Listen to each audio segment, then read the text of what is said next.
இது ஒரு மனுஷனுடைய வார்த்தை அல்ல, இது ஒரு மனுஷனுடைய கட்டளை அல்ல, ஒரு ஸ்தாபனத்தினுடைய கட்டளை அல்ல, இது அண்ட சராசரங்களை படைத்த தேவனுடைய கட்டளை. 6 நாளும் நாம் வேலை செய்ய வேண்டும். உலக பிரகாரமாய் நம்முடைய குடும்பத்துக்கு, நம்முடைய பிழைப்புக்கு, நம்முடைய வயிற்றுக்கு, நம்முடைய வாழ்வாதாரத்துக்கு, நம்முடைய தேவைகளுக்கு நாம் 6 நாளும் வேலை செய்ய வேண்டும். ஆனால் கர்த்தருக்கு கொடுக்க வேண்டிய ஒரு நாள் உண்டு. அல்லேலூயா. அந்த ஓய்வு நாளை என்ன பண்ணணுமா? பரிசுத்தமாய் ஆசரிக்க வேண்டும். அதிலே ஆண்டவர் கட்டளை கொடுக்கும்போது சொல்றார், நீயாவது, உன் குமாரனாவது, உன் குமாரத்தியாவது, உன் மிருக ஜீவனாவது யாதொரு வேலை என்ன செய்யக்கூடாதுங்க? செய்யக்கூடாது. சரிங்களா? செய்யக்கூடாது.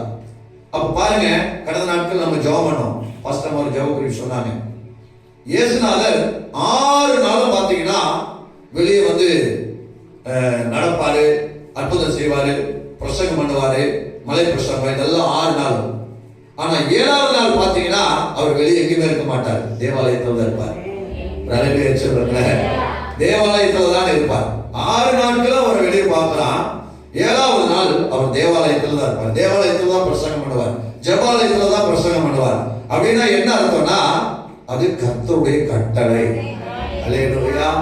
அப்ப கர்த்தருடைய கட்டளைய நம்ம கை கொள்ளல அப்படின்னா சோத்திரம் என்ன அப்படின்னு கேட்டீங்கன்னா பாருங்க, நம்ம பாடினோம், இனி எனக்கு ஏன் இனி பயமே, என் இயேசு என் துணையே.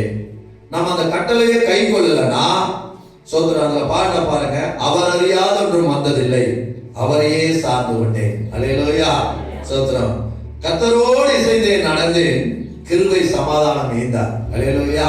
அப்ப என்ன அப்படின்னு கேட்டீங்கன்னா, நம்ம கர்த்தர் அந்த கட்டளைக்கு கீழ்ப்படியும் போது, கர்த்தரோடு இசைந்து நடக்கும் போது கர்த்தர் நம்ம கூட இருந்து நம்மை ஆசீர்வதிப்பார். அல்லேலூயா. கிருபை சமாதானத்தை தேவன் என்ன செய்வார்? தருவார். அதனால நிச்சயமாய் கர்த்தர் நம்ம கூட இருக்கணும்னா அவர் கட்டளைகளுக்கு, இது மனுஷன், நான் மறுபடியும் சொல்றேன், இது மனுஷனுடைய கட்டளை அல்ல. 6 நாள் நீ வேலை செய்யணும், ஓய்வு நாளை பரிசுத்தமாய் ஆசரிக்கணும் என்பது தேவனுடைய கட்டளை. அல்லேலூயா.